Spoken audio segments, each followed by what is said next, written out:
Between injuries and bye weeks, we have a few wide receivers ranked higher than I had planned on putting them all season long. Where do the wide receivers on your team rank? We're talking about them right now. What is going on, Headliner Nation? Hopefully everyone's doing well out there today. We're talking about our quick and dirty top 30 wide receivers for fantasy football here in week 7. But like I said in the intro, there are some names and places that I had not expected them to be when this season started. But if you want to win fantasy football championships, you have to learn to adapt and overcome, and we're not wasting any more time. We're diving right into the top 30 rankings, kicking it off number 1 with Tyreek Hill. And do you remember this offseason when Tyreek Hill was telling everybody he wanted to go for 2,000 yards? Dude's actually on pace to do it right now, playing great. A matchup this week going up against the Philadelphia Eagles, who can't stop people through the air. I got Tyreek Hill at number 1, but I got his opponent at number 2, A.J. Brown, going up against the Miami Dolphins, and he's been on an absolute tear here as of late. 4 straight games over 125 yards receiving, and now a potential shootout against Miami. Yeah, I'll take that at number 2. Number 3, this is where we have Cooper Kupp. He has reascended on top of the mountain. And I threw a fun fact out there at the beginning of the wide receivers start and sit video. How crazy is it that Cooper Kupp has only played in 2 games this season, but he's only 23 points shy of being inside the top overall 24 wide receivers on the season. He is climbing quick. Number 4, it's Stefon Diggs, a difficult matchup on the road against New England. But honestly, aside from Tyreek Hill, he's been about as safe as they've come all year long, right alongside Keenan Allen, who's going to be sitting at number 5 in a matchup going up against Kansas City on the road in Arrowhead. Now, the Kansas City defense is legit. A lot of people still not giving them the credit they deserve. But with the role that Keenan Allen continues to have in this Chargers offense, he sees too much volume to not have him this high. He's at number 5. Number 6, hold on to your butts. It's Brandon Ayuk of the San Francisco 49ers. A great matchup going up against Minnesota. And as of right now, we still do not know if Deebo Samuel or Christian McCaffrey are going to play. It's not trending in the right direction. I will say that. So that's going to leave a whole lot of Brandon Ayuk in a good matchup. I got him at number 6. Number 7, it's Jalen Waddle. And hopefully that offensive shootout against Philadelphia. Now, Waddle's had back-to-back games with touchdowns, and we're looking for him to continue that momentum. Got him at 7. 8 is Chris Olave in a matchup going up against the Jacksonville Jaguars Thursday Night Football. Still the most consistent weapon in this passing offense of New Orleans. And with a matchup going up against Jacksonville, who's a lot easier to throw on than they are to run on, I got Olave at number 8. Number 9, it's hashtag Doomtar, Amon-Ra St. Brown in a very difficult matchup going up against Baltimore. A lot of people had questions during the start and sit video as to why Amon-Ra was colored yellow. I still think too many people are worried about the coloring in the start and sit videos. That's just to show a little bit of risk. Baltimore has played great against opposing wide receivers. That's why I got Amon-Ra at number 9. Number 10, this is where I have Davante Adams. Still unclear who is his quarterback going to be in week 7. Jimmy G still hasn't been officially ruled out. We have Aiden O'Connell. We have Brian Hoyer.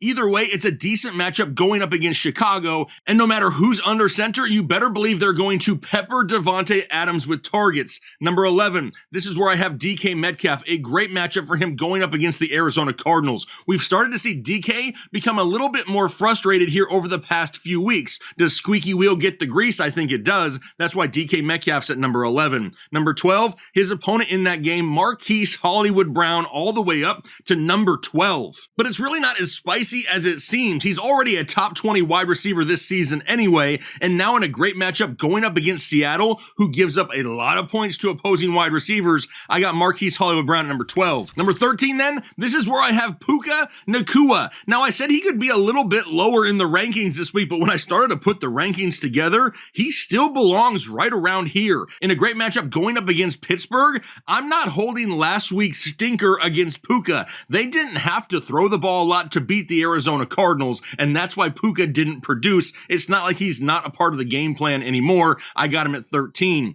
14, Tyler Lockett, Seattle Seahawks, in that matchup going up against Arizona. Arizona has been absolutely wrecked in the passing game for almost the entire season at this point. In the last few weeks, Cooper Kupp, Jamar Chase, and Brandon Ayuk have absolutely dominated this defense. I got Tyler Lockett at 14. 15 is Christian Kirk. He may even be a little bit higher if we knew Trevor Lawrence was going to be 100% healthy. As of right now, we don't know that. The Jags could really end up relying on the running game and the short passing game if they need to deal with the limitations of Trevor Lawrence. That's why Christian Kirk could soak up some of those receptions underneath, got him at 15. 16, Mike Evans in a difficult matchup going up against Atlanta. Atlanta's defense has really been limiting opponents' wide receiver ones for majority of the season. That's why Mike Evans is at 16. 17 is Terry McLaurin. It was great to see that Sam Howell finally remembered he was on his team last week. They got a matchup going up against the New York Giants. Terry's at 17. 18 is Christian Watson coming off his bye week in a great matchup going up against the Denver Broncos. Green Bay needs a get-right game after that game that we saw pre-bye. I like Christian Watson, got him at 18. 19 is DJ Moore, no Justin Fields, and that's gonna hurt. What can we get from Tyson Bagent in a matchup going up against Las Vegas? That's why DJ Moore's dropped down to number 19. 20, Calvin Ridley, a little bit more touchdown dependent in a difficult matchup going up against the New Orleans Saints here on Thursday Night Football, plus the limitations to Trevor Lawrence that we spoke of earlier. 21, it's Drake London, Atlanta Falcons. He's really starting to come on here as of late. Actually, the entire passing offense of the Atlanta Falcons starting to play a lot better. Not the easiest of matchups going up against Tampa Bay, but we're starting to see some consistency with Drake London. That's why he's at 21. 22, Zay Flowers, the only wide receiver worth the crap in Baltimore, and they're going to have to throw because Detroit's offense is one of the best in the league. They're going to put points on the board, which means Baltimore's going to have to keep pace by throwing. Zay Flowers is the guy. 23, it's Devontae Smith. He's really struggled since week 2. We saw A.J. Brown start to go on a tear in week 3, and we haven't seen Devontae Smith yet. In this potential offensive shootout up against the Miami Dolphins, hoping for a big play or two from Devontae Smith, and he's at 23.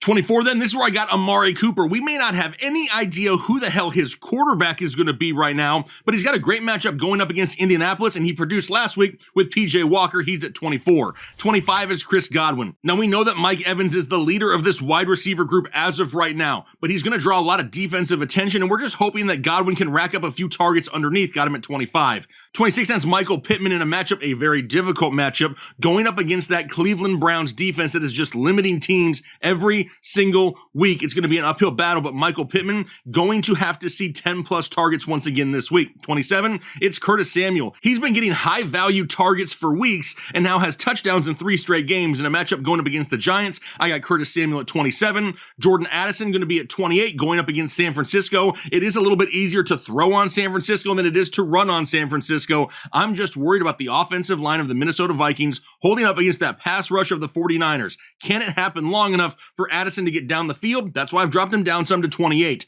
29, Jacoby Myers. Like I mentioned with Devontae Adams, we have no idea who the quarterback is going to be. Now, the one thing I think we can say is if it's not Jimmy G, it's really going to be a struggle here for the Las Vegas Raiders to continue the output that we've seen from both Myers and Adams. So until we get further clarification of who this quarterback is going to be, I got Jacoby Myers at 29. And then at number 30, this is where I have Gabe Davis, a difficult matchup going up against the New England Patriots on the road. The biggest question mark with Gabe Davis here this week is if there are any limitations to the throwing shoulder of Josh Allen, who got banged up in week 6. Definitely something we're paying close attention to there.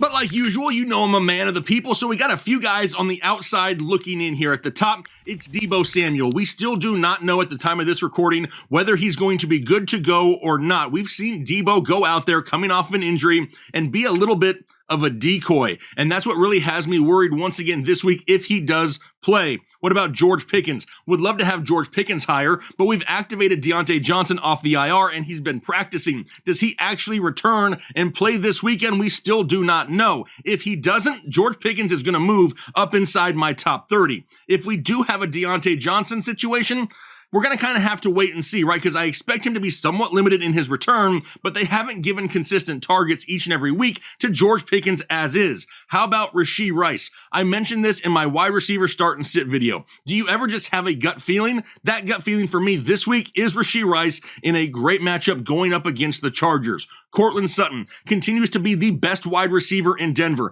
Jerry Jeudy is basically non-existent. The only issue with Courtland Sutton is he's not seen consistent volume. We need to get this this guy closer to 10 targets so we can bump him a little bit higher in the rankings. How about Romeo Doubs coming off that bye week in a great matchup up against the Denver Broncos? Josh Palmer looked great last week against the Dallas Cowboys. He's got a difficult matchup this week going up against Kansas City. And he has definitely outperformed rookie wide receiver Quentin Johnston and really has a chance to get inside the top 30 this week again. How about Josh Downs, Indianapolis Colts? Didn't see the target share in week 6. We saw him get in weeks past with Gardner Minshew, but he's still a big part of this offense, an offense that's going to have to throw a lot in a difficult matchup going up against Cleveland. And then KJ Osborne, right? Really looking for a bump in targets here in Minnesota, but we didn't really see them last week. It was crazy. We lost Justin Jefferson, but the targets didn't get distributed. They just threw the ball less in Minnesota, and that's not what we want to see. So until we see that change for the good, I got KJ Osborne here on the outside looking in. But all right, that's going to do it for my quick and dirty top 30 wide receiver rankings here in week 7 of fantasy football. Hopefully you can get those lineups set and locked in. I know it's going to be a difficult week with all the injuries and all the bye weeks. A lot of us are in the same situation. I can feel your pain through the screen, but that's okay. Like usual, we're going to get through it and we're going to work our way to some absolute late season domination here for Headliner Nation. So do me a favor, if you haven't already, hit the like button, subscribe if you haven't. It's week 7. If you haven't subscribed by now, what are you waiting for? We're continuing to grow this community and we would love to have you be a part of it, but I'm going to go ahead and get out of here for the day. Hopefully you enjoy the rest of your day, and then most importantly, do your part to make the world a better place. I'm a headliner.